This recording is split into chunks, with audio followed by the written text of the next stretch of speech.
Darren Colston has released several albums and in the past few months, several singles. The most recent is Nothing I Can Do, and we're going to talk about that and other things. Hi, Darren. Hi, Sophie. How are you? I'm very well, thank you. And I have a few questions to ask you, not only about the new single, although we'll get to that. Okay. Far away. I'm going to start not with that single, but with another single you released this year, Old Town, which is a really evocative depiction of place and of a time in your life. And I'm wondering, where is the Old Town? The Old Town is Narrandera, right? Just who are currently underwater. So they're been in the news right at this moment as we speak. But yeah, that's my old town. It's and was it hard to choose the places you mentioned in this song and I suppose the stories from your life, because I would imagine there are a few memories to choose from? Oh yeah, look, so many that year. I was only there for about a year and a half, but it was a real breakout year for me. It was a time of my life where I went from a sheltered life in Melbourne, to having the stakes taken out and moving to this country town where you're given a lot more free rein as a kid. And so I experienced a lot of things in a hurry, a lot of things that turned me into who I am in here. So, yeah, so many memories and not enough time to fit them all in, definitely.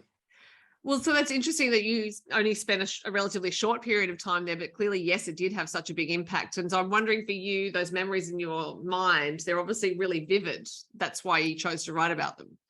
Oh, yeah, absolutely. Well, though, there's so many things that were firsts for me, and I think first love, first experience of death amongst my peers, so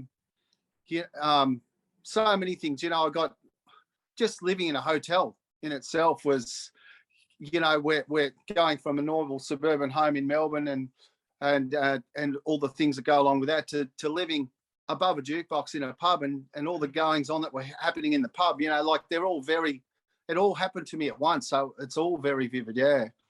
So do you think for you as a storyteller, because that's what you are in your songs, that time also sparked your imagination to think about telling stories because you were observing all these different things going on? Oh, for sure. And that's where I started playing music for people. So music became a much bigger focus for me and therefore, writing songs as well. So, it all sparked from there. That was the launching, or that was the place where the spark happened. The launch happened later in another town, but the spark came in Narrandera. Yeah. So you mentioned that you started to play music for other people. So what had you been doing up till then? Were you playing guitar, singing? Playing in the bedroom. Right. Yeah. Even my dad hadn't heard me.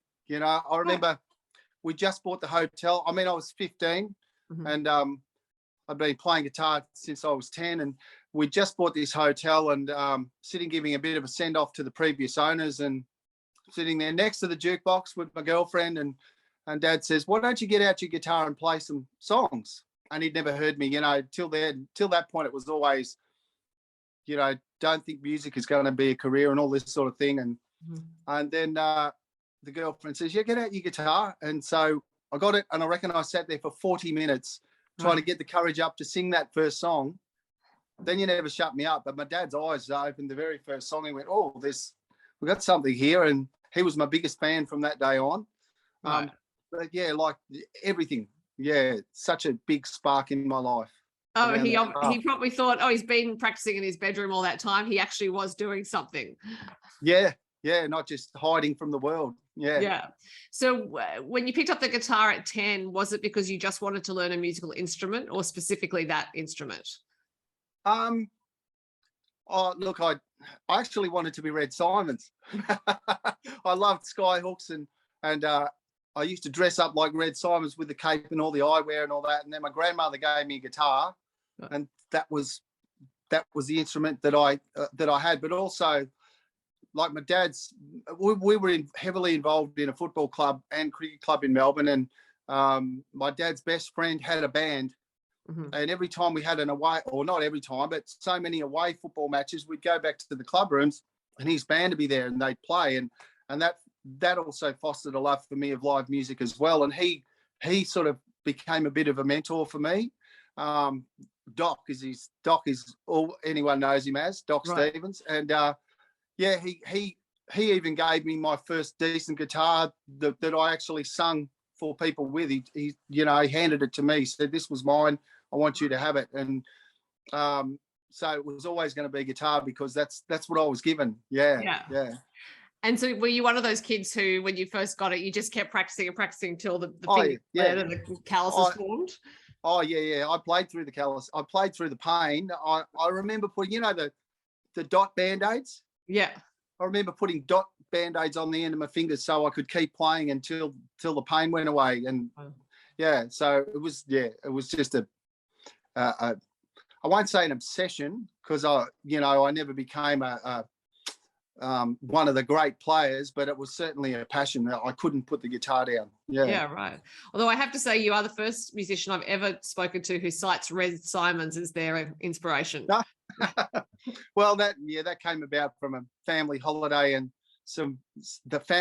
we went with another family, and they had older children. I was probably 9 or 10 at the time, and they went back to Melbourne and saw Skyhooks at the Bombay Rock, and came back with an album, and they played it, and they kept talking to me about Red. So I sort of was influenced by them, I guess. Yeah. Right. Oh no, he's a great person to be influenced by because he did have quite a presence, quite a stage presence. Oh yeah, absolutely. So that's your performance background. When did you start writing songs? I reckon I probably wrote my first song before I ever performed for anyone, but it was, like a couple of rubbish songs. But I got serious about songwriting around about the age of 18, 19. And it was, I never played them for anyone, but I wrote many, many songs, and then went through fits and, stages with songwriting and many different styles. So I tried to write, I saw Gloria Estefan. I went to a live concert, saw Gloria Estefan, and I came away from that trying to write dance music. And I'd been writing for a while, and a friend of mine who was Tommy Emmanuel's manager, I played the songs for him, and he said, "Daz, I like the songs, but they're not you. You write about," he said, "I see you as that Billy Joel or sort of person that writes about the real person, real stories." And I went away and I worked on that. And what came out was what you're hearing now. Yeah. And Billy Joel is a great songwriter to think about, I think, because he tells quite complex stories sometimes in his songs, and they often are about places, people, and you get a whole arc of things. And so you also released a song called Hello Riverina this year, so just talking about place, and that takes us right to that part of New South Wales in the song. And so place is obviously a major inspiration for you, and I'm wondering if that's always been the case in your songwriting. Oh yeah, I mean, some of the most successful songs that I had 10 years ago when I was, getting a bit of attention around golden guitars and things like that were, River Bend Jack, which was about a real guy in a town I lived in who was a homeless man that lived under a peppercorn tree on the river, and, On the Bend by the Willow, which was all about my growing up in Narrandera and Cobram and places like that where I had all these experiences, and they all seemed to be somewhere near a river. And so place has always, meant a lot to me because I think it connects with people because, I think people can relate when they can relate to places. Yeah. Yeah, and I'm just thinking of Billy Joel as you're talking, because Scenes from an Italian Restaurant is got it in a title, So my favourite Billy Joel song. Oh, there you go. So, but speaking about the new single, Nothing I Can Do, it's not about a place, it's about a person. And it's a real heartbreaker. So how did you come to write it? Oh, look, I've written a lot of songs I've written some of my happiest songs when I've been in really down times. And I've written some of my saddest songs when I've been able to reflect on something that's happened to me with the benefit of time and healing. But this song was written right in the moment. I'd broken up for the second time with the love of my life, and there was 8 years in between of us not being together, and we finally got back together after one breakup, and it just fell apart, and quite innocent, like there was no malice between anywhere. We've never had a harsh word. which was the hard part about it. And so this song was written in that moment where it dawned on me that there was literally nothing I could do. That moment of realization, and I literally wrote this song through bloodshot eyes and on, wet paper. Right. Did it feel different? Because I'm often a believer when you're engaging in something creative, you're feeling it in your body as much as you're thinking things through. So given that you said that you often write your happiest songs when you're not happy and the reverse is true, given that this was written in the moment, did it feel different when you were writing it? Yeah, it did. It did. And yet I've always had the ability to transport my feeling. Like, so if I'm writing about a sad event that's happened to me, I can sort of transport myself back to that place and feel it while I'm writing it. But nothing like this felt when I was writing this one. It was pretty intense. Yeah, absolutely. Well, and I think probably a mark of your experience as a songwriter that doesn't sound intense. And by that I mean it doesn't sound overwhelming for the listener. It's not like we think, oh my God, there's just so much emotion, I can't bear it. You actually have quite a measured way of detailing what's going on so that the listener can find themselves in it, I suppose. Yeah, and I think because there was no anger, lots of heartbreak, immense heartbreak at the time. I mean, hey, I'm good now. But immense heartbreak at the time, but no anger, because I totally understood, people, place, things don't line up sometimes. And so I was able to write from a feeling of being hurt, but not angry. And so it was able to flow then. Acceptance, I guess. Yeah. When you write about something so personal as a songwriter, does it feel risky, like you're exposing too much of yourself? Absolutely. And you go, do people really want to see that real amount of me? And because you don't want people to think you're perpetually in that zone either. I mean, I'm a happy guy, but so yeah, it is a risk. Am I going to get ridiculed for feeling that bad? How's people connected going to take it? I mean, the first person I played it to was her, right? And got the thumbs up, right? So yeah, there's lots of risk around it, but I think there's risk with any song you write, because you're always opening yourself up to, as soon as you release a song, are people going to like this? Are people going to ridicule me for it? That's the worst thing you've ever done, Daz. Or are they going to love it? And I think you have to be able to write it and forget about those things and just see it as a process. And if they love it, they love it. If they don't, they don't. Yeah. Well, and also because you're performing it. So it's not a matter of just it going out once and people hearing that version. You'll be in front of an audience performing it. So it requires a constant dedication, I think, to your art to perform. Yeah. Well, yeah, you do relive it a bit each time you sing it. I mean, singing it in the studio was probably one of the hardest days I've ever put in the studio. I ended up on the floor in a toilet throwing up later on. It was that intense for me. It's never going to be that hard singing it live, but every time you sing it live, it's like the song I wrote about my dad, Good Man. Every time I sing it, it's reliving the way I feel about him. So you get to relive it over and over. You never really, once you write about it, if it's a song people want to hear, you never truly get rid of that emotion. But anyway, but also that's that all right. I would think that is what connects with audiences, and I wouldn't mind betting that those more personal songs are the ones that you probably get the most positive audience feedback on. Yeah. Oh, yeah, for sure. Sometimes people come up and go, Dad, you've got to stop making us cry. But, it's, I think if you're a storytelling musician as opposed to a dance show or that type of thing, if you're one that's all about telling stories, you've got to be willing to have that interaction. Otherwise there's no flow to your show. You can't be up all the time. If you're a storyteller, there's got to be you got to take people on a bit of a journey, I think. Yeah. Well, and if someone comes to you and says, when are you going to stop making us cry? You could say, well, I guess I've done my job if I made you cry. Oh, absolutely. And they say it as a compliment. So I take it as I still apologize, but I think it's a great compliment. I'm just saying, it is, as you said, it's to take the audience on a journey. So if you've made them cry, you've done your job. Yeah. As long as I can bring a smile to their face at some other stage of the night, then good. I never want people walking away going, "Oh, that was horrific," I couldn't do that again. Yeah. Now, you've worked with Damien Caparella as your producer. How did you come to form that association? Oh, we worked together a couple of times at Mildura a few years back at the Mildura Festival.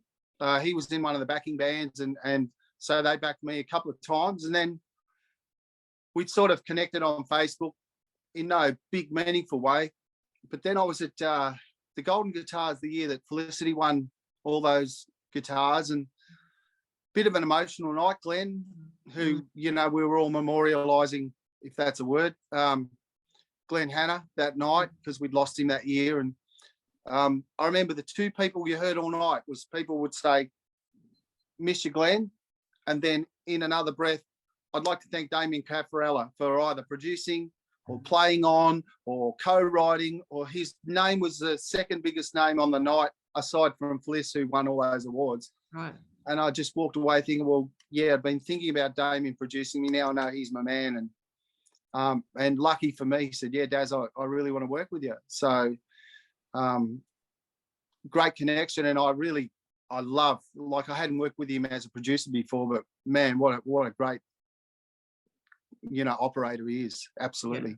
And a very busy producer these days. Trying to get hold of him is a big deal. Yeah, I'm sure you have to book him in months and months ahead. But I'm wondering, because he performs as well, he's in the wilds amongst other things, whether knowing that he's a performer helps you communicate in the studio, because you're effectively talking to a peer that way. Oh, absolutely. And I can sit down with Damien, play some guitar, and he can play along and go, "What if we take the song here?"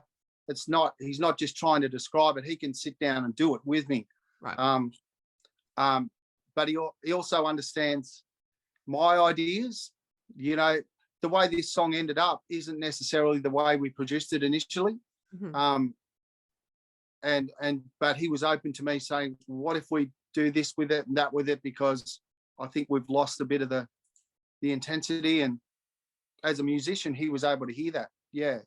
There was no ego in, I'm the producer, and he heard it from a musician's point of view then, and went with it. Yeah. So he's the man. I can't say enough good about him. And clearly you enjoy that collaborative process with him. So I'm wondering if you ever collaborate on songwriting. Oh, a couple of times I've done it. A couple of times it was soul destroying, because sometimes you just work with people that I guess you don't necessarily hit it off with, that I hit off with personally. Mm-hmm. But when we wrote together, it just didn't work. But then there's others that it's just flows. But I've only really co-written maybe 5-6 times. And mm-hmm. It's something that I really, now that I'm back out there and doing this again, that's a part of what I do that I want to explore, is a lot more writing with others and writing for others. Mm-hmm. So, yeah. Well, yes, and now that you can travel and see people face to face and make those connections, I'm sure it will be easier to find co-writers. Yeah, absolutely. How good is that we can travel again? I mean, that was, for someone living in the bush that wants to co-write with people, that was probably the hardest part of isolation, was not being able to share that creativity with others. I know people do it over Zoom and all that sort of thing, but I'm a bit of a same room kind of guy. Or maybe I'm just a technophobe. Well, there's something. It is easier to watch people's body language, and I'm there are delays on Zoom. It's, even if you've got a great internet connection, there's a little bit of a delay.